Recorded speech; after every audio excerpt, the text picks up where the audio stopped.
चुनाव की आहट महसूस होते ही सत्ताहीन और विपक्षी दलों की ओर से मतदाताओं को लुभाने के लिए घोषणाओं का दौर शुरू हो जाता है। इस दौरान मुफ्त की रेवड़ियां बांटने का प्रचलन बढ़ता जा रहा है। अभी ज़्यादा समय नहीं हुआ है जब बिहार विधानसभा चुनाव से ठीक पहले राज्य सरकार ने मुख्यमंत्री महिला रोजगार योजना के तहत महिलाओं के खाते में 10-10 हज़ार रुपये भेजे थे। इस योजना के तहत महिलाओं को प्रति माह 1,000 रुपये और अनुसूचित जाति की महिलाओं को 1,500 रुपये मिलेंगे। यह आम आदमी पार्टी का वर्ष 2022 के चुनाव से पूर्व किया गया प्रमुख वादा था, जिसे अब अगले चुनाव से 1 साल पहले लागू किया जा रहा है। ऐसे में यह सवाल उठना स्वाभाविक है कि क्या राज्य सरकार ने अगले वर्ष होने वाले विधानसभा चुनाव को ध्यान में रखकर महिलाओं को यह मुफ्त की सौगात दी है।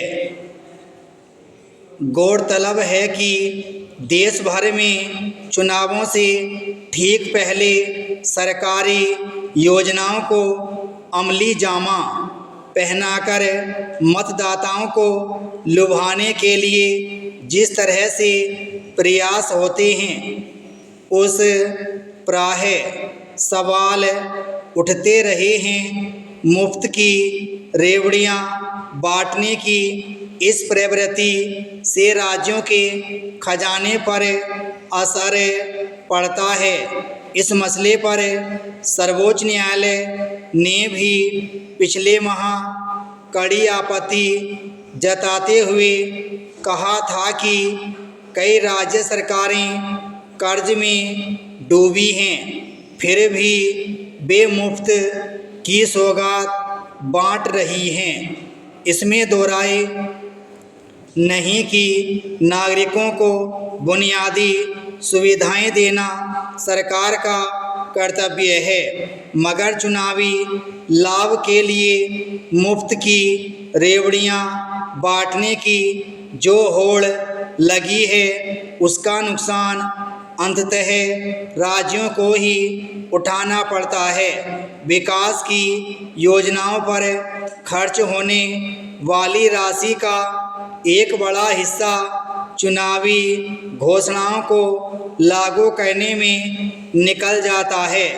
अहम सवाल यह है कि चुनाव से पहले ही इस तरह की योजनाएं क्यों लागू की जाती हैं, जबकि कायदे से नागरिकों को आत्मनिर्भर बनाने और उन्हें विकास की मुख्य धारा से जोड़ने की दिशा में काम किया जाना चाहिए।